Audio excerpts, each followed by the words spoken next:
Hey,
Hello.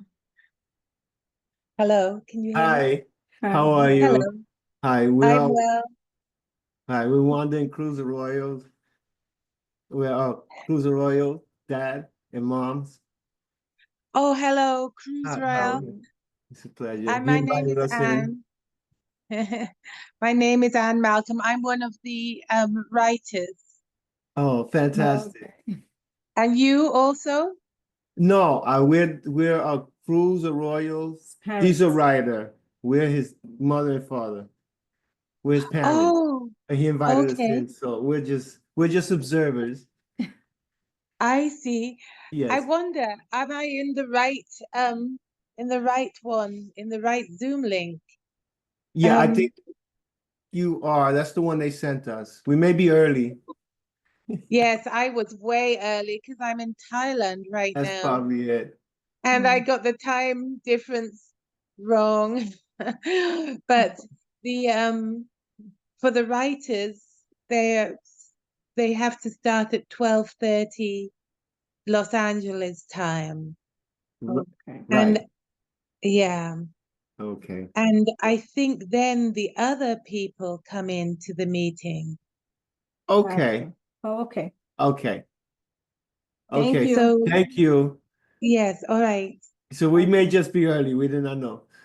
But we'll Yes, see you later then. okay, bye-bye. Thank Okay, you. bye-bye. ¿Cómo se saca eso? Okay, I Vamos a think sacarlo you de come aquí. over here.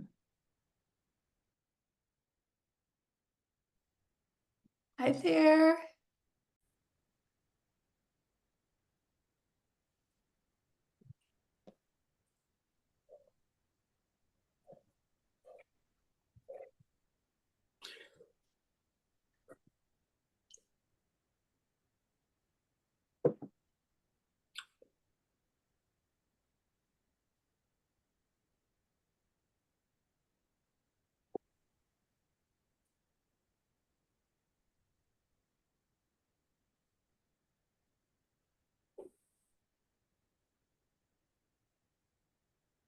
Tu vas écouter le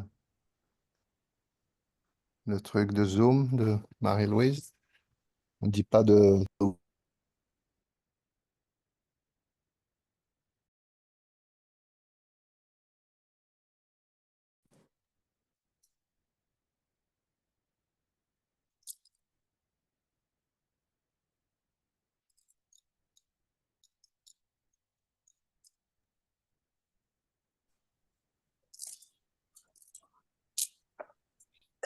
Putain.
Good afternoon, everyone, and welcome. My name is Janine Purroy-Gamlin, and I am the Programs and Marketing Coordinator for Inlandia Institute, a literary and cultural nonprofit located in inland Southern California. And I say good afternoon, but it's different times for different people who are attending today. We have one participant zooming in from Thailand, another from Placerville, another from New York, and then many from the inland region, and Santa Barbara, I believe, as well, which is a little north of here. Today, we are proud to celebrate the launch of two Inlandia publications, the 2023 Writing from Inlandia Anthology, and the fall issue of our online journal, Inlandia, A Literary Journey. Before we go any further, it is our practice at Inlandia to acknowledge our responsibility to the original and current caretakers of this land, water, and air, the Cahuilla, Tongva, Luiseño, and Serrano peoples, and all of their ancestors and descendants. We are grateful for the opportunity to live and work on these homelands. We have quite an afternoon ahead of us, so let's go ahead and get started by introducing Erin Michaela Sweeney, Managing Editor of our online journal, Inlandia, A Literary Journey, and Katie Porter, our Executive Director of Inlandia. Katie is going to be mostly behind the scenes today, but she might pop in and say hello as well. And there you are. Good to see you all. Thank you. Okay, I'll turn it over to you, Erin, to say a few words.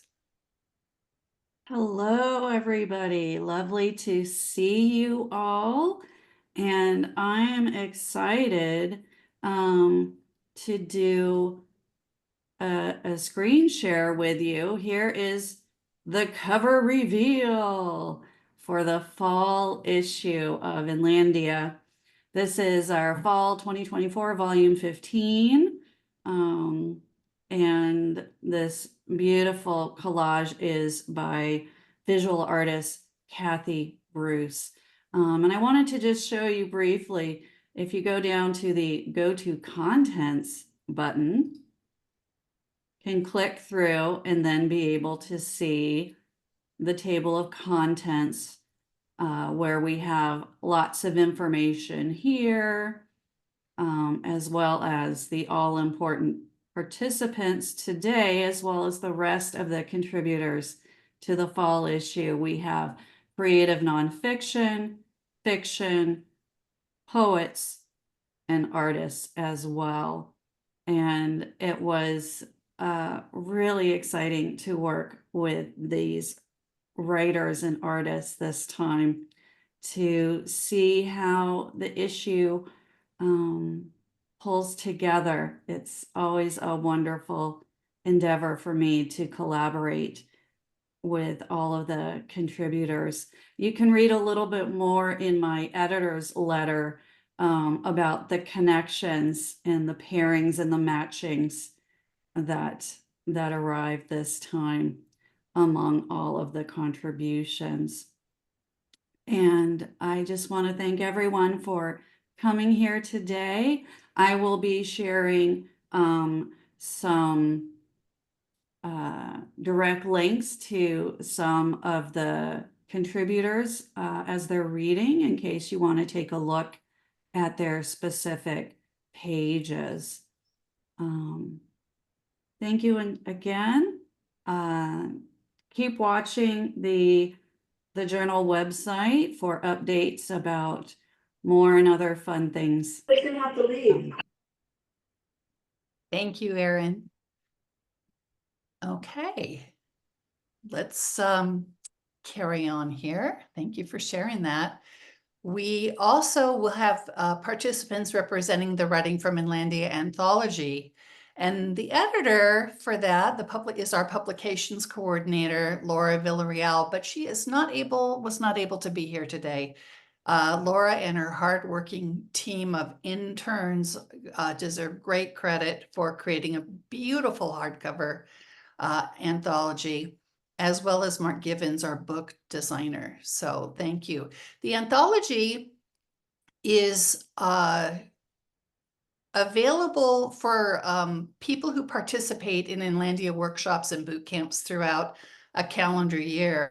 So the pieces that you'll be hearing today from the anthology were submitted as writing from 2023. So even though it's 2024, it takes a while to get things published.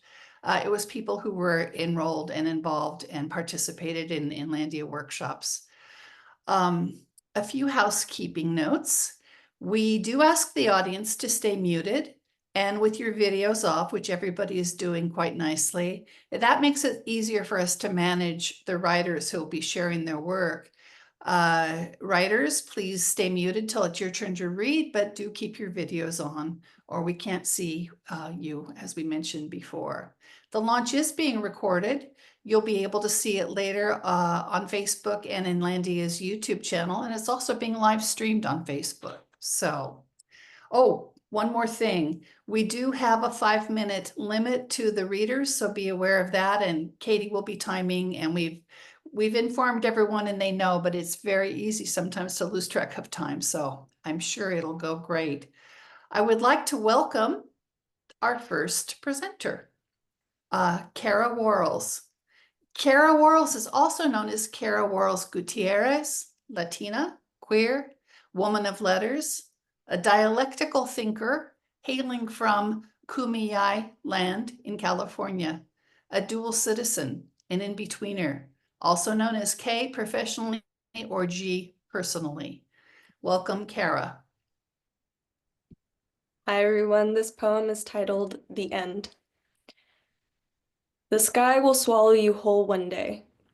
Each limb will be ripped from each socket and a river of blood will flow. Your body, no more. And what will be left of you? Your fingerprints on the lives you've touched, your footprints in the fresh cement of birth. The violence does not pick and choose.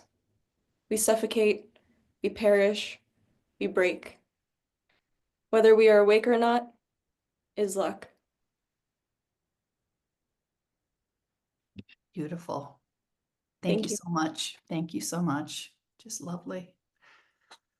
Okay, our next reader is actually absent today. He happens to live in Malaysia and is in the middle of very complicated transportation, but he's here in spirit. And Aaron, Michaela Sweeney, will be reading his poem. His name is Ravi Chandra Shitampally. He was the chair of the Department of English for the University of Mysore, India. His works have been published widely in many international journals and are taught at Karnataka State Open University in Mysore. He presently lives in Malaysia. So take it away, Aaron. Thank you, Janine. So this is Ravi's poem, A Morning in Bandipur Tiger Reserve. The forest fires are dying out. From ashes and singed plants, spring shoots, all tender and dewy. The big brown sampar steps out, alert yet unafraid, into the dawn light that filters through the new leaves of the tall teak and fair mati, from which the hidden water seeps to quench the honey hunters. Once more the revelers return to the forest lodges to see the tiger, while the sloth bear, with its cubs, hastens along the jeep track deep into the greening woods towards its den. The elephant, with its foreleg in chains, returns to the call of the mahout for a breakfast of millet and grains. Out there in the open, suffused by sunlight, the rhesus and the lion-tailed macaques sit cooing to the visitors, hoping to be fed. The congregation of Chitta withdraws to the boom of the kokal walking around, while behind the brambles of Lantana, fear dressed in black dissipates. Lovely. Thank you so much, Erin. I'm so glad you were able to read that for us today.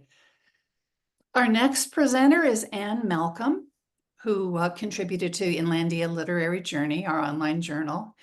Anne is a member of May Wagner Marinello's Jocelyn Joy Writers Group. She holds a BSc in Plant Sciences from UC Riverside. She's a first-generation American of English descent. Her childhood was spent in East Africa. She has an international perspective and feels lucky to have landed in Redlands, California. Welcome, Anne. Thank you. This piece is called Picture This, a short story. Baja Sur, California, Mexico on my mind. 3 surfers cut down in their prime, bullets to the head, a deep desert well, bodies tossed in, fouling the locals' drinking water, all for their trucks' off-road tires. Their mothers, their mothers, their mothers, my mind screams. I cannot bear to think of their mother's grief. 2 Australian brothers and their Californian friend, seeking the freedom of the coastal desert to thrill ride the vast Pacific Ocean's waves. And I remember the times we were young and naive, adventurous and free, watching you, my love, ride the waves ahead of the wind. I choke on my sorrow and stuff down my memories. I met a man in the Ford dealership in 2022, handsome and easy to talk to. He liked to take friends into the peninsula each winter. We sat, waiting for our vehicles to complete service, as he showed me his pictures.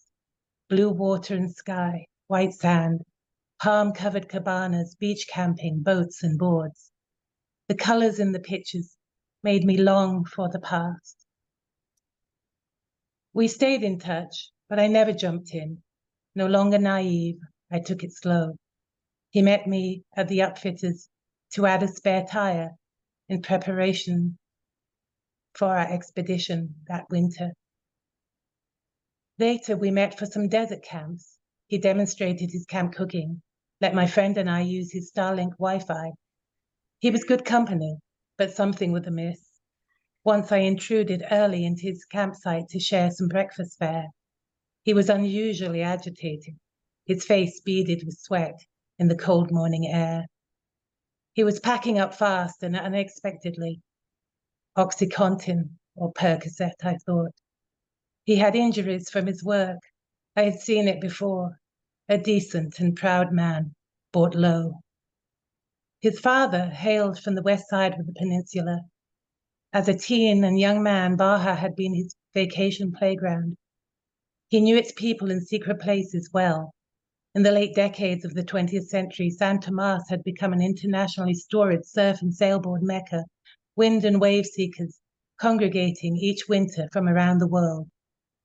But since the cartels had taken hold, it was now called the Scorpion Coasts, sometimes deadly. Nevertheless, he knew the right people. We would be left alone. What do you do, I asked, if there's a holdup and they want the trucks? We give the vehicles to them, he said. We save ourselves. This was not a risk I was willing to take. I wanted to relive our lives, to feel closer to you again, my love. But I was not yet ready to follow this man. Instead, I revisited the picture, the one I can barely bear to see. Hidden in the office closet behind my artwork. It is large, 2 foot by 4, gifted to me by my best friend, your best friend, Paul. A photograph he took in those happy days, 2 couples camping together on the Baja coast.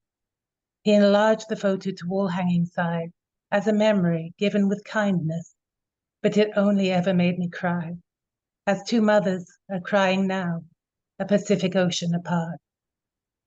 We had spent the afternoon on the boards, wind so strong I could balance my weight in the harness, holding up the sail, arching my body backwards, dipping long hair in the sea. You had sailed far out, towards the offshore islands of Bahia de la Concepcion, speeding back with a small pod of dolphins playing in your wake. We laughed and shouted excitedly. I ran down the beach, hauled up my sail, and shore started to join your play. That was before we found the fisherman's midden of hammerhead shark heads a mile up the beach. Paul had shot that picture that magical afternoon. In it, the evening sun is low, like reflects of the waves. You and the sailboard are almost in silhouette. You sail till the sun set and pull the board up to warm yourself by the beach campfire our friends and I had made. You were so full of life, my love, and like the young surfers, rotting at the bottom of a desert well, so unafraid. Beautiful. Thank you for sharing that gorgeous piece, Anne. So rich. Thank you. Our next presenter is Camille Gaillon. Camille is a lover of anything literary and unleashes her imagination daily to indulge in unsubdued storytelling. She has written and performed pieces at the Wallace Annenberg Center for Performing Arts in Beverly Hills and at the Broad Stage in Santa Monica, even though she can't act, she says. Welcome, Camille. We're glad to have you here today. Thank you. I'm reading two parts of a trilogy. The first one's called Residing in Limbo. It's not fun residing here, a gun to my head, causing fear. Is it lymphoma or recurrent cancer? I guess I appreciate this limbo of not knowing the answer. Normally, I don't like to wait, but this time I'm not in a hurry to know my fate. So for now, I'm going to amp up and live my life to the hilt and toss thoughts of worry, regret, and uncertainty away with the guilt. Because right now, in this moment, I'm feeling fine, and I'm going to treasure the present of the present and hope that it's all going to be benign. The second one is called Booted Off Bliss Boulevard. As expected, I was given the anticipated eviction notice today that I'd have to vacate my charming cottage of temporary housing on Bliss Boulevard, where I resided in ignorance for 9 joyful days whilst awaiting my growing lymph node biopsy results. I knew what they'd be, but it was a sweet indulgent treat to live pleasantly in Let's Pretendville for even a short duration. Now faced with the conundrum of where to move, I weighed my choices. Cancer Carousel Court, Medical Merry-Go-Round Road, Radical Radiation Road, Laser-Guided Proton Place, Surgery Street, Alternative Avenue, or Denial Drive. None of the most popular offerings were really options for me, given my unique drug sensitivities, prior radiation in the area to disqualify proton therapy, and Surgery Street was out because it was hard to get a doctor to remove the one lone affected lymph node. Their protocol was all or nothing. My answer to that was, hit the road, Jack. I don't want to be left with no immune system. The medical merry-go-round was looking rather like a neighborhood that was too congested with aggravation, chasing's one tail, and plus, I'd lived there for almost 15 years, looking over my shoulder for another recurrence, thus robbing me of the present, of enjoying the present. I ruled that option out pretty quickly, knowing that parking was an issue. I can't entertain for a minute relocating to Denial Drive, since I've always been one to address challenges head-on. So I'm making the move to Alternative Avenue. Fingers crossed that the neighbors will be nice and I'll be able to get rid of the weeds in the front yard. Thank you. Thank you. Wow, very powerful. Thank you so much, Camille. I should mention that Camille's writing is in the anthology. So if you want to read more, you can read it in the anthology. Our next presenter is Diosa X. Diosa contributed to the Fall 2024 online edition. She is a spoken word poetisa and seasoned language arts educator, with a BA in English and an MED in cross-cultural teaching. She has been published in literary magazines and anthologies on both sides of the US-Mexican border. Diosa X is currently the author of 6 poetry collections with more still to come. Welcome, Diosa. Thank you. I'll be reading Altered Roads Lead to Paradise, a creative nonfiction piece.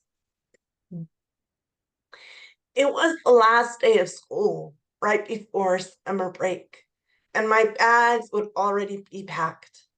Off to Mexicali. And not the city, oh no.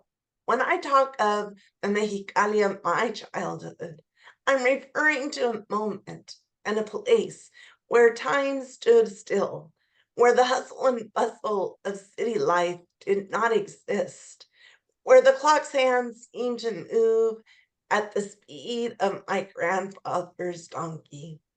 Oh, how I longed for the lingering smell of goats in the air and the sensation of sweaty midday siestas.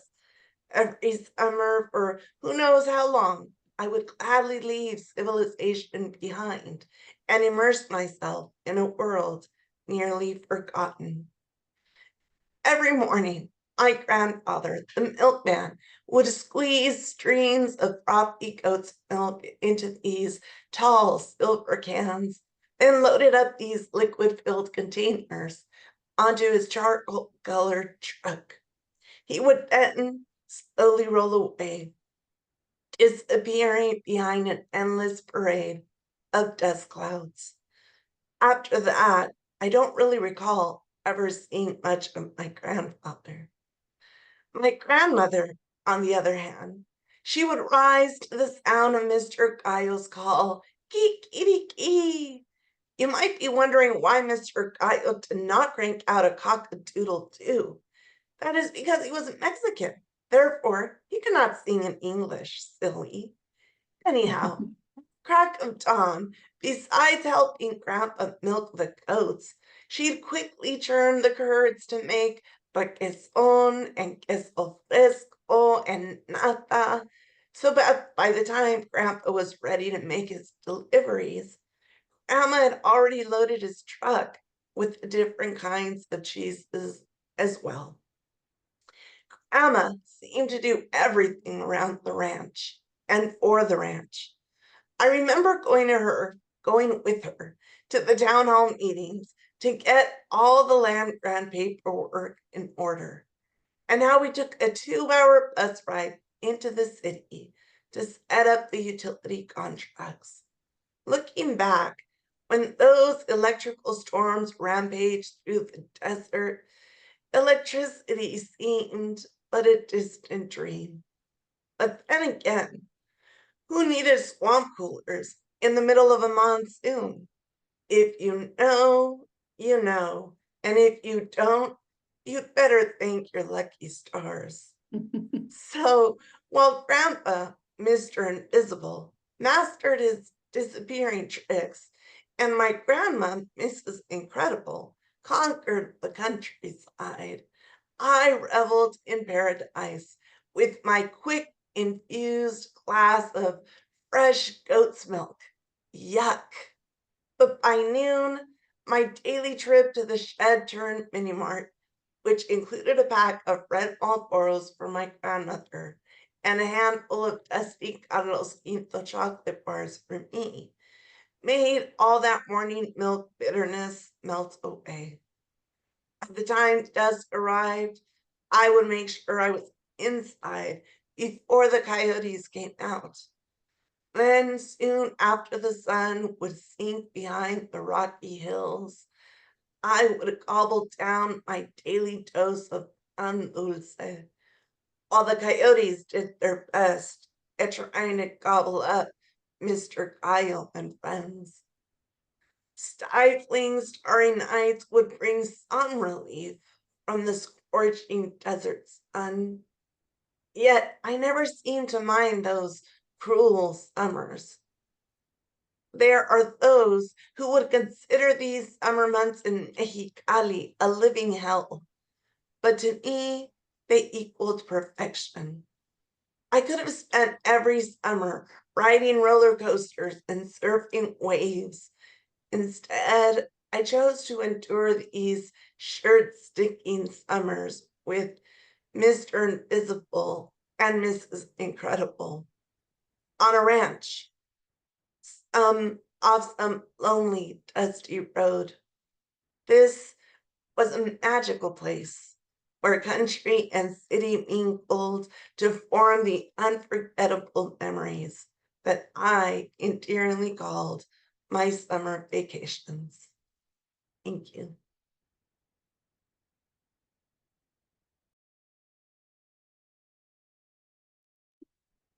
I had to mute myself because I was laughing out loud. Dios, I don't know if you heard me or not. I always worry about remembering to unmute, which is why I just try to be quiet. Anyway, wonderful. Such a rich, beautiful piece. Thank you for sharing that with us. Our next presenter is Barbara Mortensen, and she wrote several pieces actually for the anthology.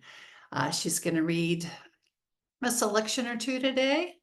Barbara is an active senior, retired from a career in international corporate management and a second career as an adjudicator for the state of California.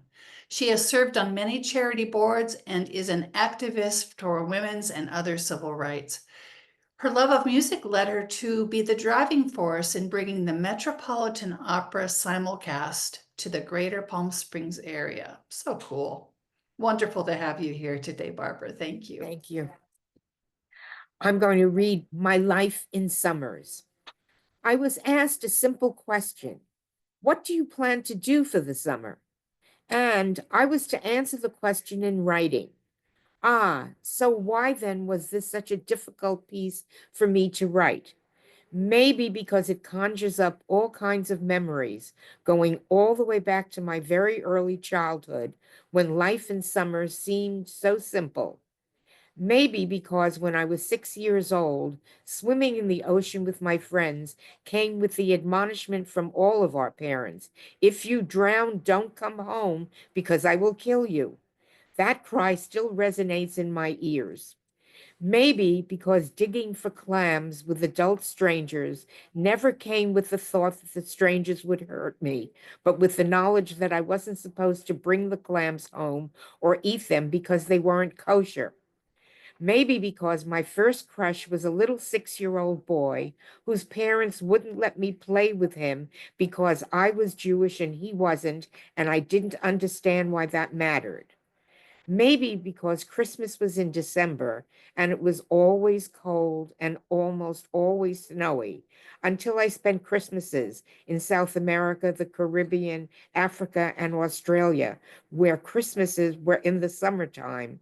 And I surprisingly pined for the cold and beauty of a Christmas winter. Maybe because it's an almost lost remembrance of our family trying to get away from the bitter cold of winter by chasing summer all the way down the Florida coast so that we could bask in the warmth of the southern Atlantic Ocean.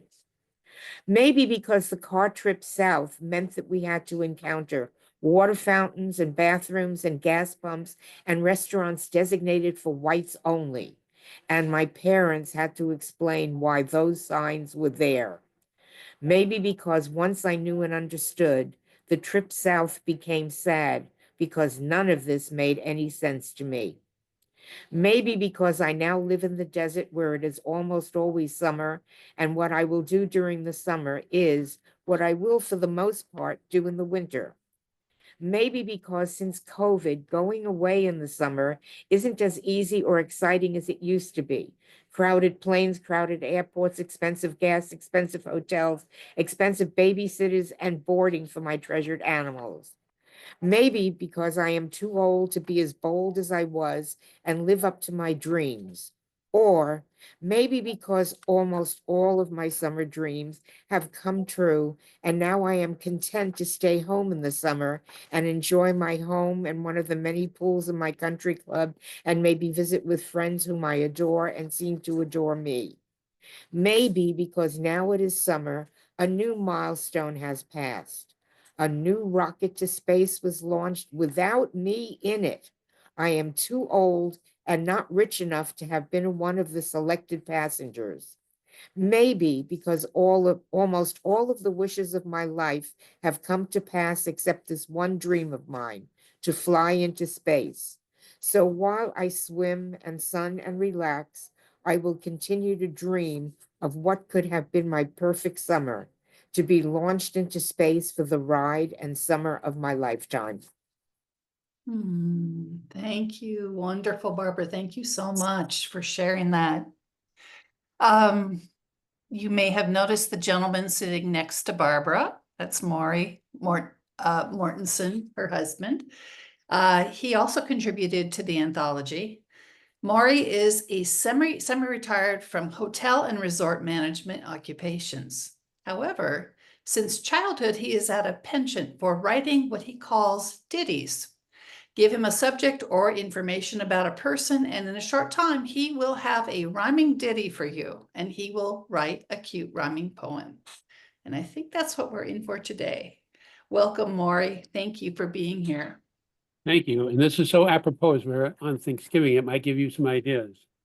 It's titled Insectum Digestum. Amuse-bouche, appetizer, breakfast, lunch, or dinner. Any insect prepared with style and a fancy sauce is a winner. Insect cookery and consumption is all the rage. This list of bug treats may just fill a page.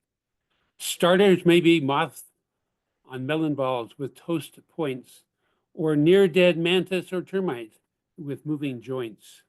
Ground cricket, scorpions, locusts, and grasshoppers make tasty, crunchy, or ice cream sundae toppers. A nice ratatouille or some steamed fries in your soup. How's it going? Creamed katydid and centipede make foamy green goop. A refreshing stinger with creme de menthe and a fine brandy, with puree of bee, wasp, hornets, a cocktail nicer than candy. Or a tasty entree favorite of sauteed mice, rice, and lice. For dessert, a weevil waffle with chocolate chip aphids. So nice. Ground butterflies and mayflies with sour cream makes a great dip. For TV treats, I like Cheetos, mosquitoes, and dragonfly chips.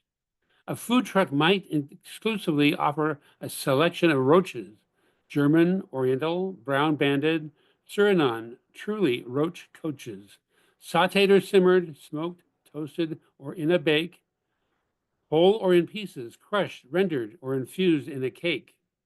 When shopping in your yard for these protein-rich little critters, I would avoid going barefoot. Oh, look, there goes a mayfly critter. The choices are endless. Your groceries, your garden. Using insects in your cooking is even endorsed by Ina Garden. Bug appetit. By the way, he wrote that for Earth Day for Inlandia contest 2 years ago, and he won a prize for it. Yes, he did, and well earned, Maury. Thank you so much. You. Once again, I had to mute, so delightful. Thank you for being here. Our next presenter is L. Lois. Also, this is from the online journal. L. Lois lives in an urban hermitage where trauma-informed themes flow during walks by the ocean. She is pivoting through her grandmother era, figuring out why her bevy of adult children don't have babies. Her poems have appeared in Alchemy magazine, Progenitor Art and Literary Journal, Poetry Breakfast, and other literary publications. Welcome. We are so glad you could be here today. Thank you. I'm going to read an excerpt from a creative nonfiction piece called Reasons to Go Home Early and Other Southern Hospitality Outcomes. I arrived in Longview, Texas on a hot July morning. The Amtrak train I caught from Chicago spit me out on the south side of the highway. I looked up Longview for the first time on Google Maps as we pulled in, and I was surprised to match the city's sprawling footprint to the sparse scenery rolling by. Surely Texan stereotypes wouldn't live up to real-life city planning. For some reason, I thought an Amtrak hub city would be densely populated, not spread wide and thin. I figured Texas's rural areas might go on forever like our prairie lands at home, but I thought I'd be arriving in a city with a core of things to see, people to meet, perspectives to understand. As it turns out, my optimism and curiosity wasn't what Texas wanted from me. In fact, Texas didn't really want much of anything from me. Possibly she wanted my agreement, though she made it clear she was perfectly happy before she knew me, so how I thought was of little consequence one way or the other. I wondered if Texas's self-perception only required me as a place marker, a role in her own drama. I was a necessary warm body, on the receiving end of her definition of Southern hospitality. I just got hold of him. He says no, can't let you stay, nothing I can do. Have a seat. Pat pointed at the flimsy patio table with wavy frosted plexiglass on top. Her husband and a neighbor were already sitting in high-backed chairs on cushions printed with electric green and pink watermelon slices. The trio seemed to be shooting the after-dinner RV park breeze. Join us. Set yourself down for a bit. I want to stay overnight. I need to find a place. My voice was sounding childish and panicked. I knew I needed to get a grip, to form a plan. Trouble was, I was already dead tired after a long, hot day carrying my packs. Earlier, when I'd arrived, I'd followed Pat down the hill to the west of their site to look at the trees I might be able to string my tent between. When we climbed back up the mild incline, I was surprised when Pat said she needed to get hold of her boss to check. I tried playing it cool, but that was almost 2 hours ago. Well, set a bit before you go, Pat replied. I came here on foot. Where am I going to go? It took me all day to get here from the library downtown, and it's almost 8. It'll be dark soon. The only danger is if I don't have my tent strung somewhere before dark. The conversation was starting to feel suffocating, like quicksand rising. Pat's husband piped up. You heard about our wild hogs? Show her your picture, Bo. That big one you got last week. The man to his left started rolling his finger across his phone screen looking for the picture. I slumped into the closest patio chair. Given I'd just spent 2 nights sleeping upright on Amtrak, it crossed my mind to ask Pat if she'd let me sleep right there. Somehow I already knew the answer. Bob jumped back in. I got them hogs. Raccoons the size you never seen, mosquitoes that'll suck you dry standing up, plus snakes and those damn cows next door. We are not your place to be putting up no tent. Hell, our place doesn't even have good ground for driving in steaks. You got to go further north if you want that. My tent hangs between 2 trees like a hammock. It has a mosquito net and a rain fly. I have rope to string up all my food. Pat and I saw lots of pines I could use down the slope behind your place, I countered. Ground's not level down there. There's across the creek from there the cows come by. Clearly Bob was better at telling than listening. Could I sleep for just tonight? I'll leave first thing tomorrow. Pat was quick to jump in. Sorry, can't do it. Not sure how. The owner could insure you. Can't take that risk. Not safe for him and not you neither. Why don't you set up behind the church, down the highway, the way you came in, Bob suggested. Why would that be safe if your RV park isn't? Bob just grunted at my question, so I barreled on. I try to pay for my campsites. I don't want to do anything uncivil or impolite. I don't want to cause any problems doing something illegal. I'm happy to pay. Pat said I need to pay full rate, and I agreed, even though I don't need an RV site, and the only utilities I'll use are what you've already given me. Earlier, while Pat started the mysterious and long process of contacting her boss, I'd asked if I could charge my phone and eat my dinner on the porch of the laundry building near the entrance to the park. I'd picked up a bun and an apple at the gas station where 2 Longview secondary highways intersected on my way in. Pat gave me hearty permission to make myself at home on the Simple Shed's porch. She suggested I was welcome to shower in the campsite bathroom attached to the back of the office, gave me the code for the door. I took this as a confident sign all was going well. Thank you. Thank you, Lisa. Wonderful piece. Thank you so much. Is there more to it if we were to go on to the online journal? There is more that happened that day for sure. Yes, very good, very good. So everyone stay tuned. There's more to come if you go online to the online journal. Our next presenter is an anthology contributor, Connie Jameson. Connie, a retired elementary and special education teacher, enjoys reading, writing, travel, nature, antiques, theater, and Toastmasters. Her first published book was Dating and Mating, Wit and Wisdom on Love and Marriage. Connie recently published her first children's picture book, Twinkle Toes. Congratulations and welcome. We're glad to have you here, Connie. Thank you. My first selection, A Special Friendship, Tree and Squirrel. A chill in the air made Tree feel sad. With fall and winter's cold weather, his beautiful green leaves would soon be gone. They would turn yellow, orange, and brown, become dry, and fall to the ground. Trees' trunk and branches would be left stark and bare and ugly.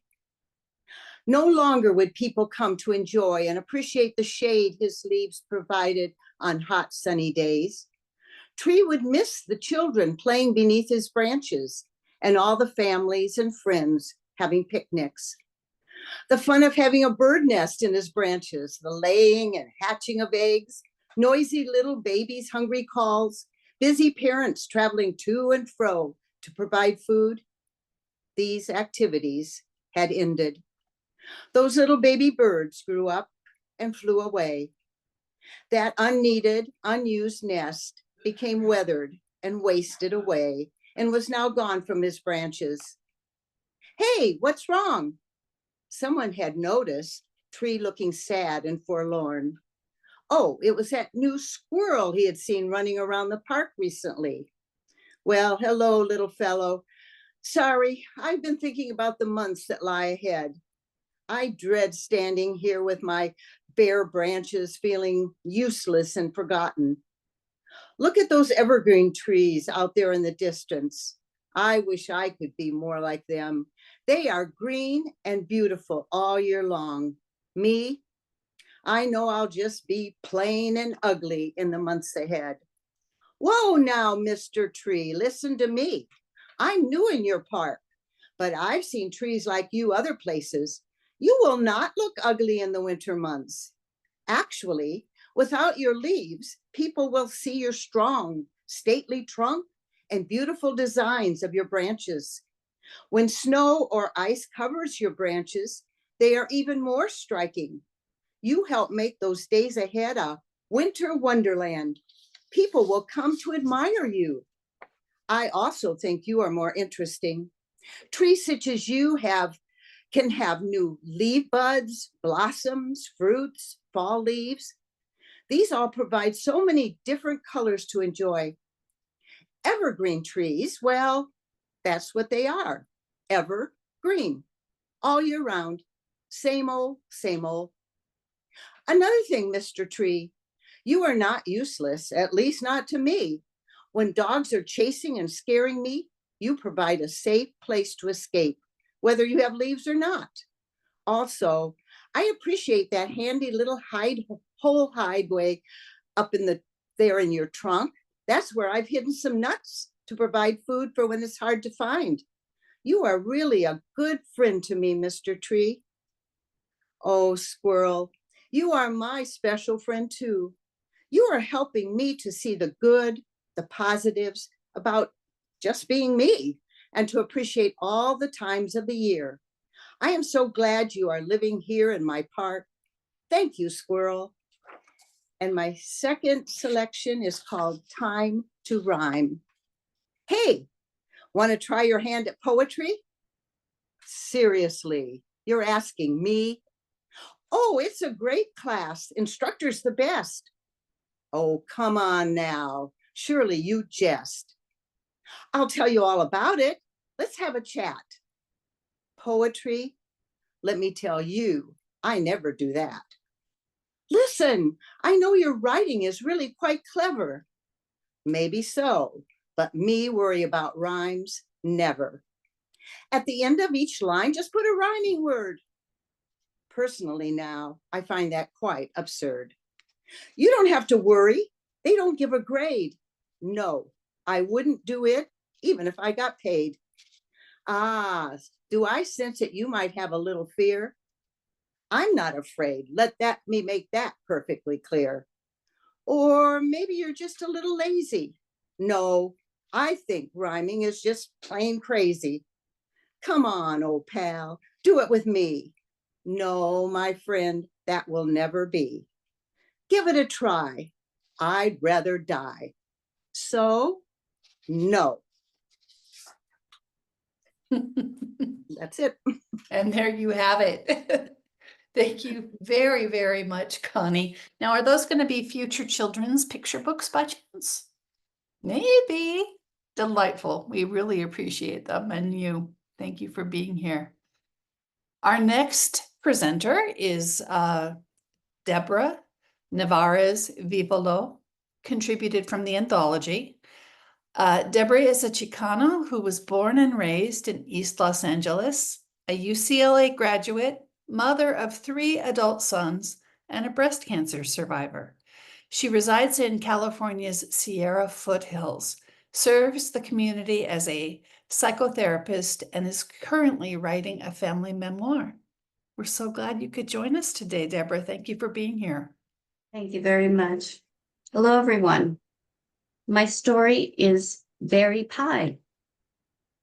We left for the fancy music center in downtown LA after a lunch of tacos de peanut butter or tuna sandwiches.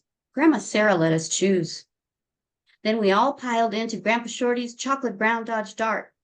When we got there, me and my little brother Damien like walking by all the fountains outside. I saw some people toss pennies into the water for good luck. We climbed the crystal staircase to our bouncy velvet seats. But why did we see a stupid play about a boy named Oliver?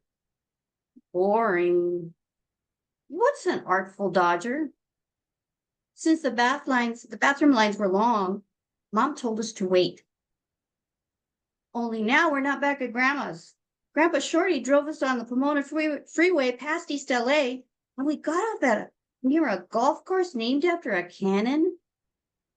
The sky is dark, inky blue.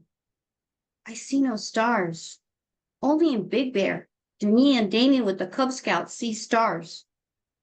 I pulled up the black button on the squeaky car door, and we piled out onto Lucky's parking lot, the nearest good supermarket to Grandma's. Not like La Quebradita with the smashed cans for sale. Hey, stop pushing. The streetlights hum above us. Damien is right. They kind of look like War of the Worlds alien heads. Damien doesn't like his name. He gets teased at school. Kids think he's the Omen. Sometimes he acts like a Diablo, my mom says. I look up at the yellow and red sign. The Denny sign. It glows. Wait, we never go here. There's food at Grandma's. I hide the limp from the tight plastic Heidi shoes Mom picked out at the Zodi's bin for me. I kind of walking real slow, then tiptoeing. These are fancy, Deb. You could wear them for Easter. They are caca brown, shiny, plastic, with black shoelaces, and a green ribbon with tiny pink flowers sewn on the front. I hate them. They squeak. They already have scuff marks. My pinky toes and heel are sore. You will break them in, she says. I pull my sweater sleeves past my fingers. It's cold. A late night, early morning cold, like Dr. George, the TV weatherman, says. I wish I had my nylon jacket with the Eskimo hood. It could shrink to Thumbelina size. Poof. I want to go home to Mooney Drive. I think of my old room, my books from San Marino yard sales, my rock collection under the bed, and the mouse that hid there. But they're gone. Dad let me take only what I could carry in my hands. Don't cry, she says. Why can't we have a normal mom and dad? My sweater cannot hide the gurgly sounds my stomach's making. Plus, I gotta go. And so does Damien. Mom is ahead of us with the primos. Then she turns around. She gets me by the arm. My heart goes thump, thump like a Bugs Bunny cartoon. What'd I do wrong? She gives us el ojo, the look. Chavalo, Miss Chrissy, you don't order anything. You both get hot chocolate. We nod. I get hot and embarrassed. I want to disappear. Poof. Auntie Betty says Mom spits nails. I don't know what that is. Maybe it's our fault or Dad's that she eats nails. Damien ate glass marbles once. We all smash into the tan booths. Plastic flowers. They poke our heads. Oh man, the primos got fat, salty French fries. The hot chocolate is taking a long time, and then it comes. Swiss Miss Cocoa Sweet with Ready Whip. Finally, and then the nice lady, she puts a piece of berry pie in front of me. It's purple, like blackberries from Grandma's garden. This is a mistake. I'm gonna get it. I don't pick up the fork. I stare down at the fake wood tabletop. I bite my lip really hard. I want to disappear. Poof. My Uncle Edward stares at me from behind his dark glasses at the end of the booth. He's rich. He's got a cool jet black Challenger like Steve McQueen's movie car, you know? Very cherry, my dad would say. Plays tennis, is a lawyer. He bends over the table, flicks the edge of the plastic plate like he does when he smokes. Go ahead. I bought it for you.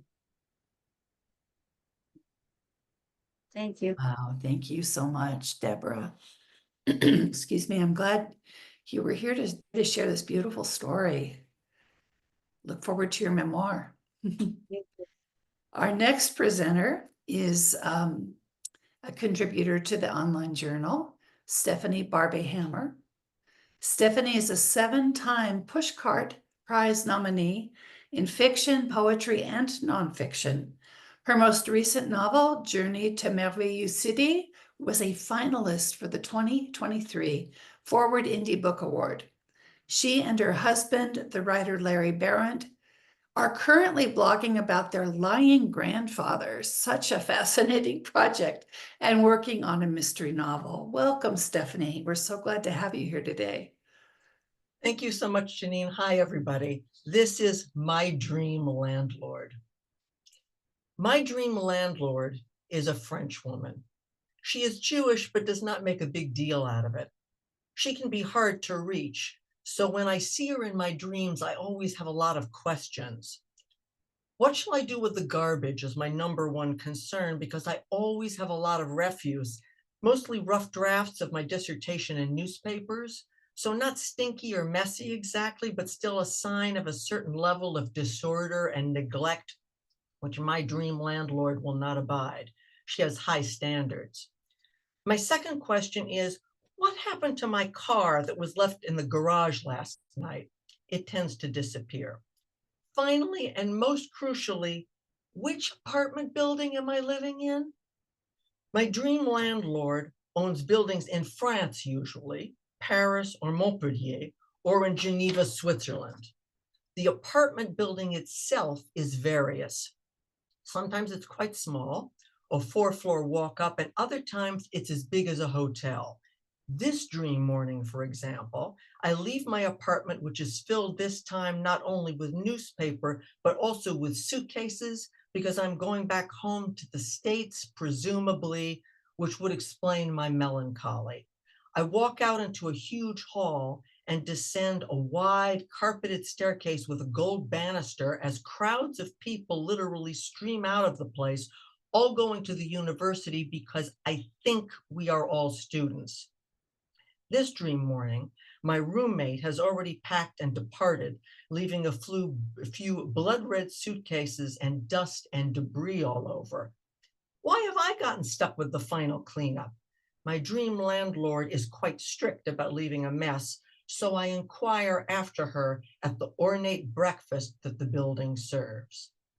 She'll be gone for some time, someone nondescript in a military uniform tells me over disappearing dishware. But I need to give her my key, and then there's the matter of the newspapers, I explain. The nondescript person shrugs in a manner unbefitting someone in the armed services, but I guess military folks are more relaxed in France. But then some good luck. I spot my landlord and manage to catch up with her on the terrace, which sometimes manifests and sometimes does not. Are you leaving us again? She says to me in clipped English, which surprises me since we always speak French. Yes, I reply, but I'll be back. Then I remember, also, I need to send a telegram. She has the forms right with her, of course, because she is an incredibly organized landlord, even if she is a bit elusive. I joyfully fill out the paper. She tears off the yellow copy and gives it back to me. She wants to know why I still have no boyfriend. Do you attend the Hillel events? She asks again in English, and I shake my head because I have not yet converted to Judaism, but I don't know how to tell her that. C'est agréable, she persists, reverting to the stock French phrase. She mentions a young man and shows me his picture. I then have to explain that the person in the photo is my nephew and consequently not an appropriate match. I hesitate to speak further. For example, do I mention that I'm happily married to a man who lurks on the edge of this dream? Or do I hold off because I still haven't approached her about the matter of the garbage? That issue weighs on me. Then suddenly I'm back out on the street, going to a hotel because my flight is leaving very early. I feel a certain regret that I'm leaving France, or is it Switzerland? But I clutch my dark red suitcase, hopefully looking for a cab, when presto, there's my landlord pulling right up beside me, all set to take me to the airport, looking at once smug and refined, sitting in my sparkling, at last rediscovered car. Aha, the back seat is filled with bundles of newspapers, which I will now have to take home with me. That's when I remember. The garbage is to be sorted carefully and placed in bags by the curb on Wednesday mornings only. But it's never Wednesday here in these dreams, I tell the landlord. She smiles.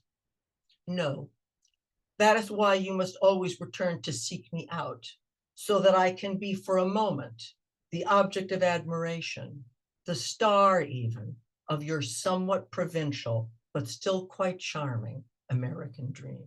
Thank you very much. Thank you very much, Stephanie. That was delightful and very relatable too. Thank you so much. Next, we would like to welcome Cruz Arroyo, a contributor to the Fall Online Journal. Cruz is a Bronx native, currently living in Los Angeles. He received his PhD in English from the University of Southern California, where he studied fictionality, comedy, and performance. He now works at a nonprofit think tank as an ACLS Leading Edge Fellow, bridging the humanities with policy research. Fascinating. We're so glad to have you here today, Cruz. Thank you and welcome. Hi, everybody. Happy to be here. I'll be reading a section of We, the DEI Hires, Preserving the Soul in an Era of Factual Feeling. I never would have thought of politics as a magical space until a tarot book taught me a new way to think about magic. All magic is the putting into practice of this, that the subtle rules the dense, writes the anonymous author. Jessica Doerr's book on spirituality and psychology explains further, if magic is using the subtle to influence the dense, any process that involves using the invisible, subtle aspects of our experience, energy, emotions, thoughts, to influence the visible, dense ones, behavior and physical reality, qualifies as magic. It wasn't until I saw the crowds at USC's campus, the day conservative commentator Ben Shapiro was scheduled to talk, that I realized how much of our political rhetoric revolves around separating the ephemeral from the tangible.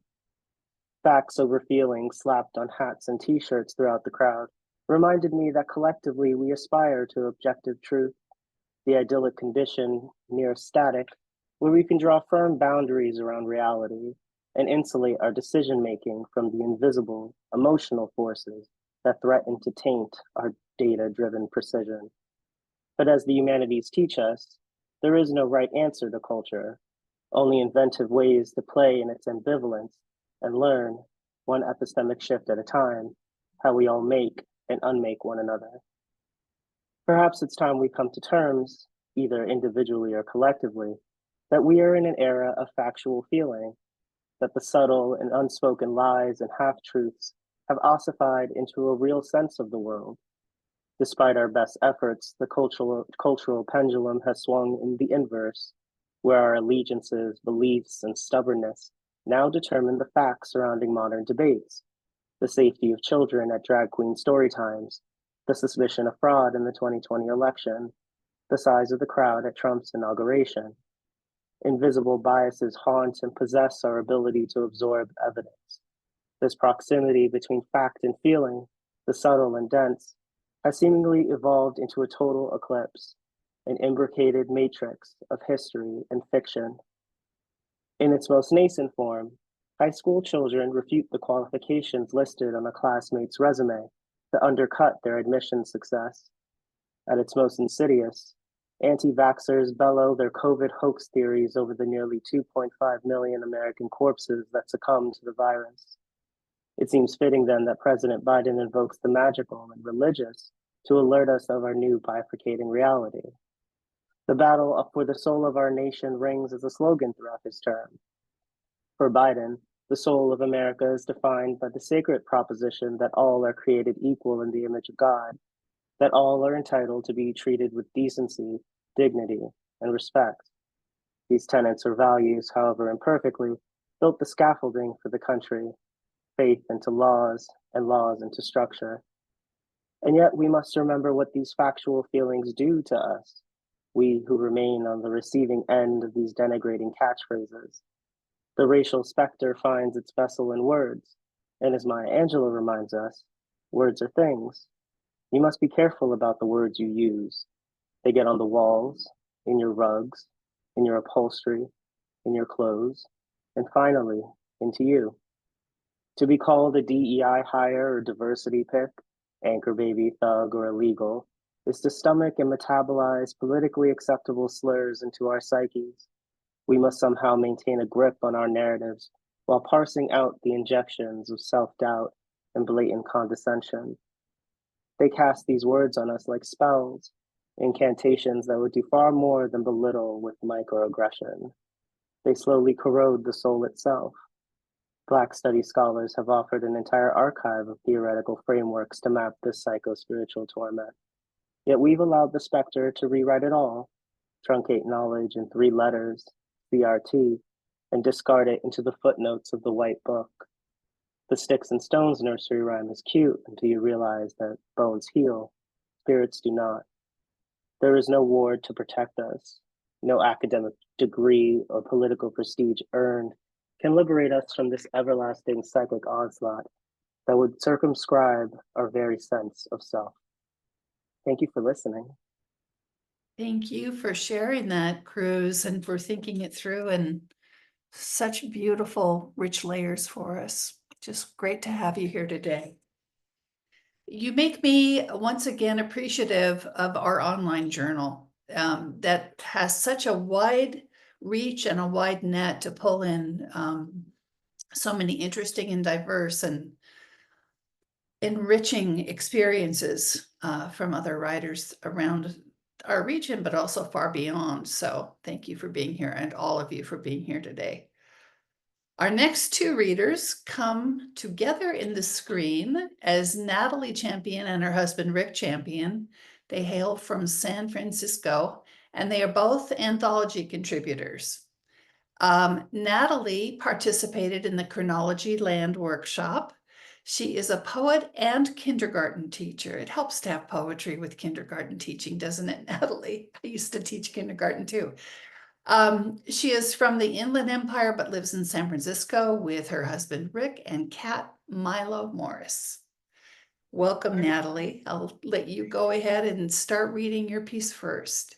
Okay, I have 2 pieces. One is for an homage to my grandmother Rita, and another one is is about my grandson Kieran.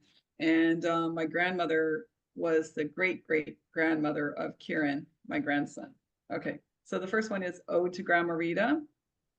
Chatting with Grandma, remembering her funny grandma jokes, her smiling face at my wedding, the violin player serenading her, remembering her visits full of joy and love, especially the Disneyland trip where I was so sleepy I put my underwear on backwards, and Grandma laughed heartily, fearlessly riding the Matterhorn past the Yeti and zooming down the mountain, roaring through Big Thunder Mountain on a runaway train, and a wild ride on Space Mountain.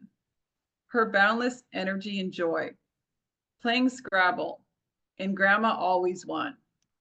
Her mind forever sharp. Grandma was my cheerleader, cheering me on when I played the Wicked Witch of the West in my senior high school play. Now her 102-year-old mind wanders, never stopping. Her strength flows in my veins. Love you always, Grandma.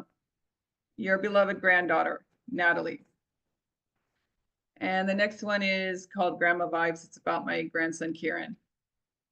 Kieran, lover of books, trains, excavators, fire trucks, and ambulances. Marathon runner at the tender age of 2. Chasing after Kieran at the zoo safari park. Losing the stroller.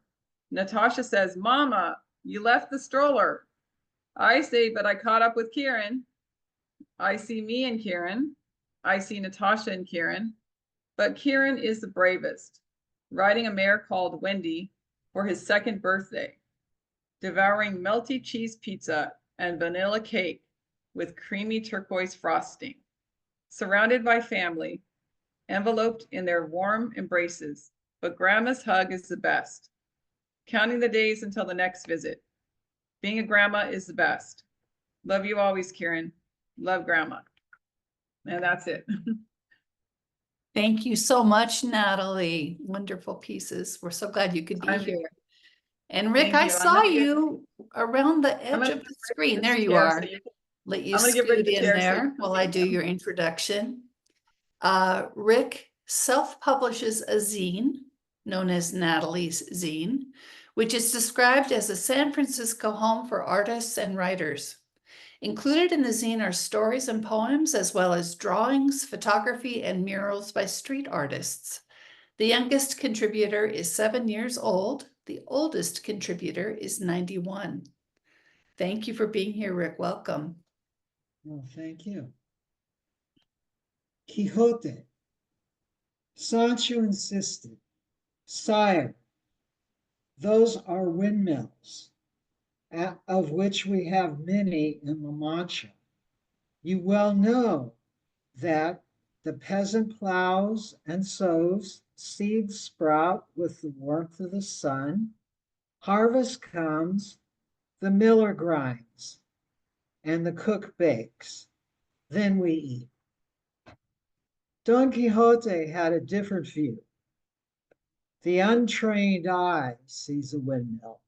The warrior recognizes a ferocious giant in disguise upon yonder hill, and there is not just one giant, but there are many, one for each peak. Note, friend, that these giants have 4 arms rather than the usual 2, thus doing greater damage. Sancho's impatience was growing. Sire, what you perceive as arms are the vanes of the windmill, which, gathering force from the wind, turn the gears and so grind the grain into flour. Rocinante snorted. Friend, mule, I see 2 fools. There's but one fool, replied the mule. Don Quixote, who mistakes the windmill for a giant. Rocinante corrected the mule. One fool fails to understand a common agricultural machine. The other fool lacks judgment. He believes that Don Quixote can be ruled by reason, but he is in fact captured by delusion.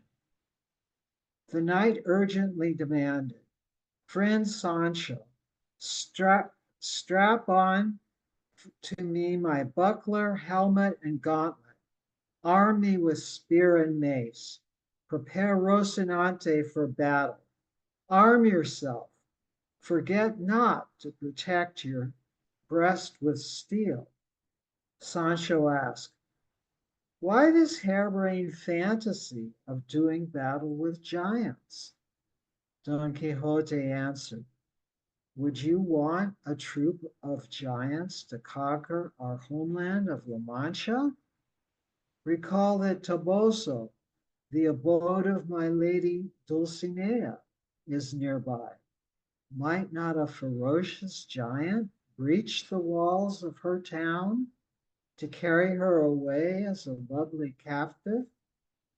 I am sworn to defend her.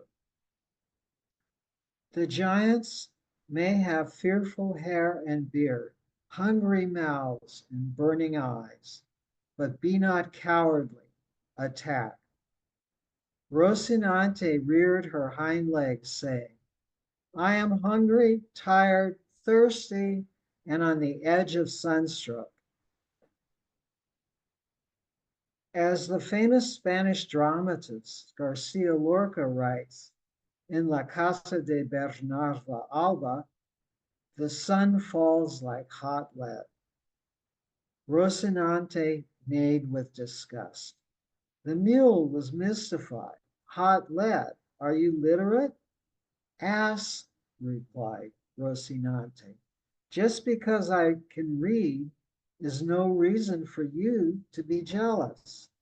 You insult me, said the mule. That line is from the 20th century. We are in the 16th. Their bickering was cut short when the knight shouted, Charge!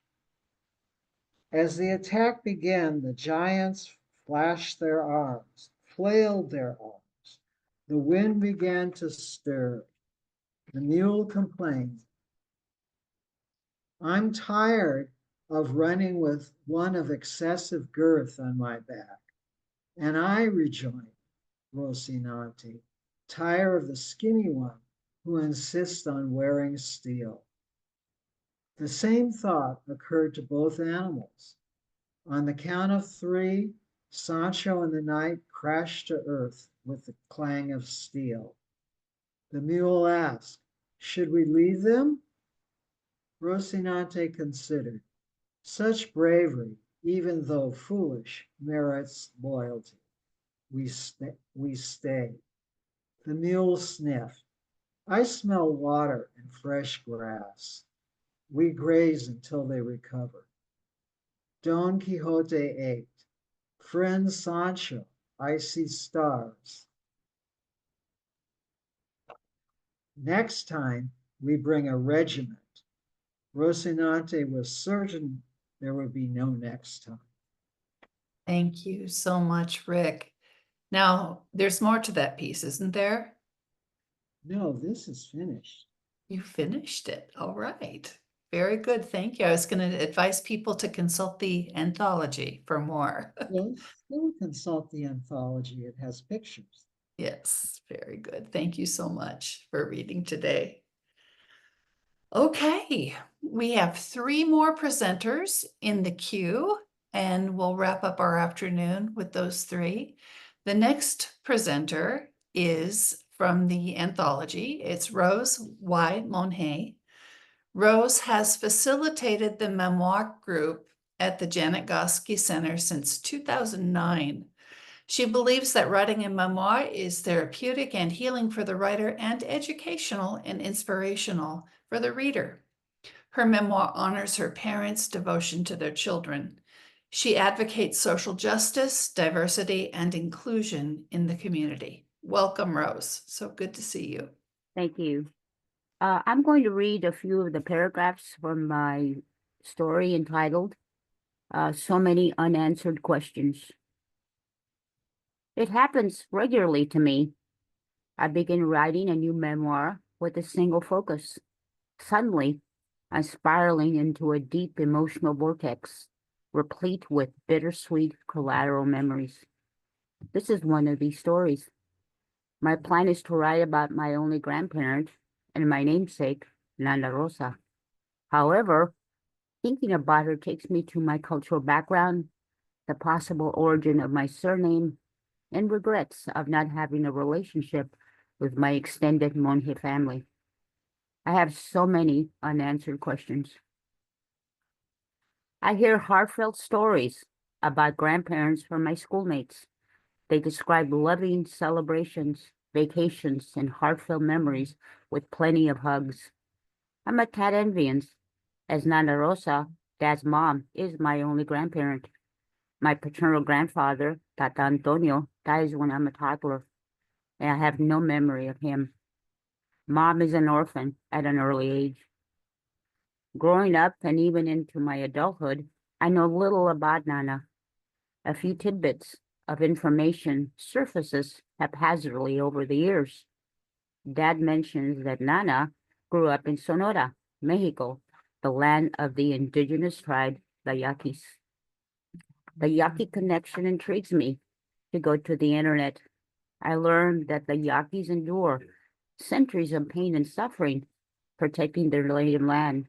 It's notable that the Yaquis are the only indigenous tribe not subjugated by the Spanish conquistadores. The tribe numbers around 30,000 at its height, living peacefully in northern Mexico. Let me share and quote an article written by Edith Valvesio entitled Yaqui, A Short History.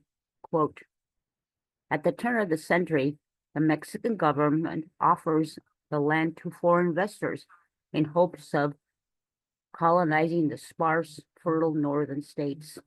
It is estimated that 8,000 to 15,000 Yaquis who resisted or rounded up, imprisoned, or sold as slaves from 1904 to 1909.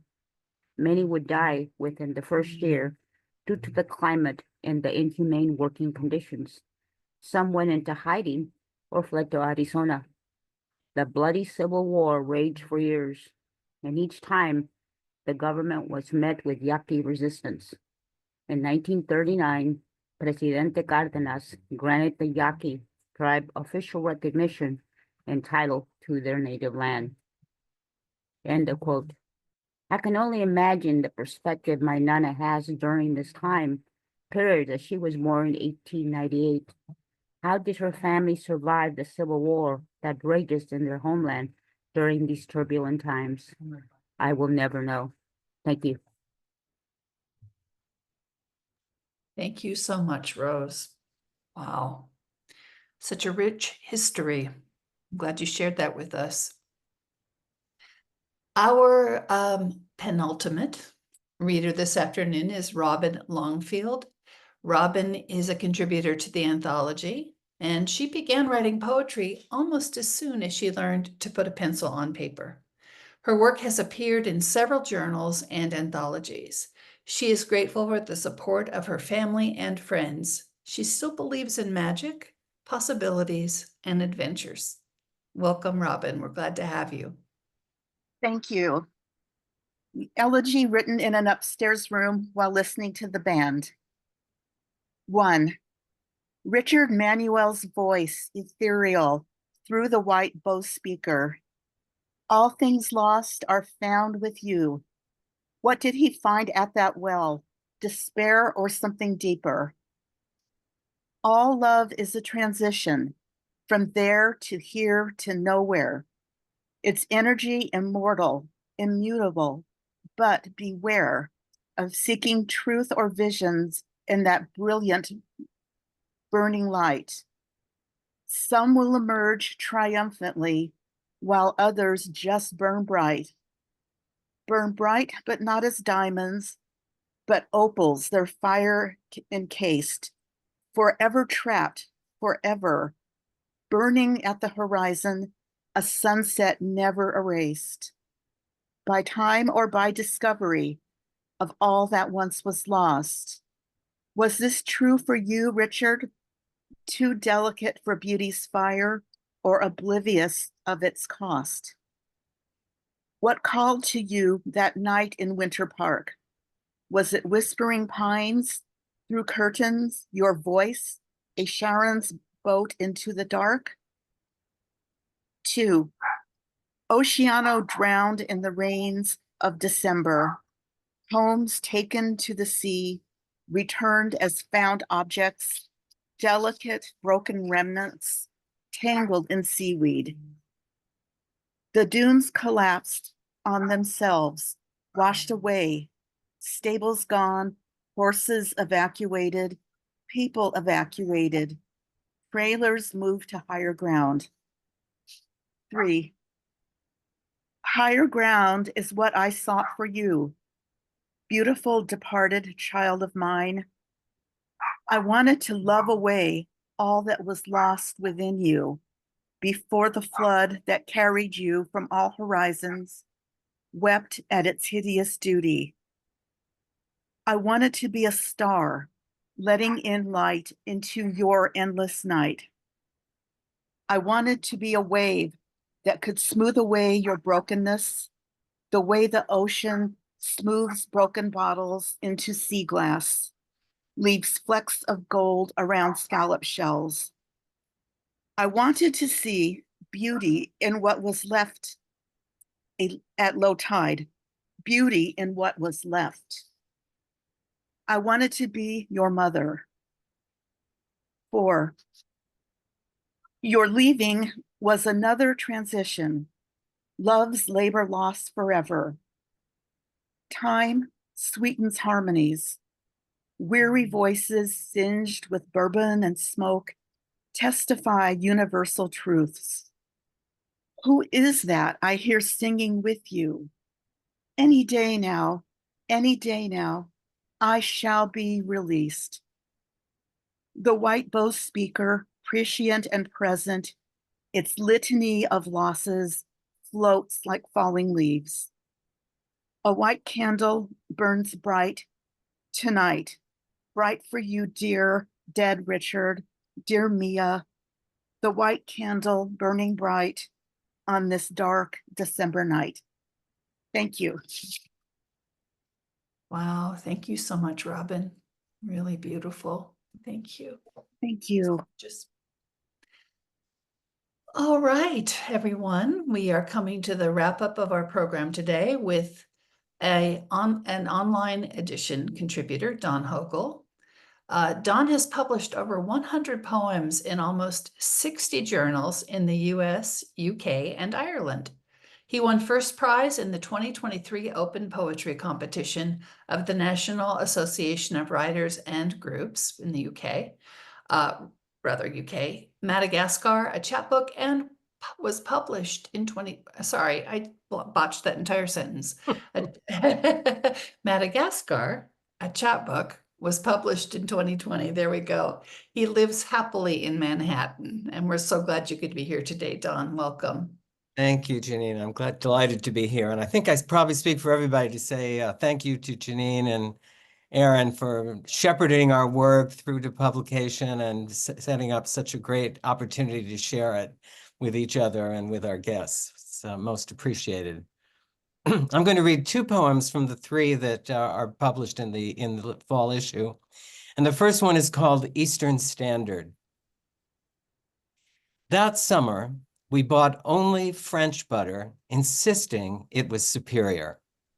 You developed an unidentifiable accent and wore a shade of lipstick never seen before in Baltimore. The gulls in the harbor were particularly flighty, and in my borrowed fedora, I was frequently mistaken for Al Pacino. In the fall, we set the clocks back an hour, got drunk on the extra time, and sang karaoke tunes with the Hopkins lacrosse team. The shops were shuttered when we left the bar. We were unprepared for the nip in the air. The second one is called Rehabilitation Therapy. In April of this year, my brother-in-law and sister came to New York for so my brother-in-law could have open heart valve replacement surgery at Mount Sinai here. And then we went back to Virginia with him. And this is in response to that event. Rehabilitation therapy. You looked like a robed beetle caught in a web of tubes. Monitors above your bed charted your breath, your pulse, blood pressure, and oxygen. They beeped and chirped as neon lines peaked and dipped across the screens. After they removed the breathing tube, you groaned like an animal in a trap. You didn't know who or where you were. The doctors told us our familiar faces were important to help reorient you. By the third day, you were back, but weary, worn out. When finally they released you into our care, Andy and Tim drove up to New York and brought us all back to Virginia. The next morning, Andy asked me to help him plant 6 young trees along his property line. Each tree needed a hole 18 inches deep and 2 feet across to accommodate its roots. Andy toyed with an old power auger he found in his garage, but it refused to turn over, so finally I said, "Give me a shovel." The wind was cool, but the effort warmed me as I worked. I stomped on the blade, cutting through sod, tossing the clumps aside. Beneath, the earth was rust red, rich, and dank. The loose soil teemed with tiny black ants going about their business. I felt the work in my arms, breath swelled within me, and I wanted nothing more than the joy of just being there, alive. Thank you. What a great way to wrap up the afternoon of wonderful writing. Thank you so much, Dawn. I'm glad you were here.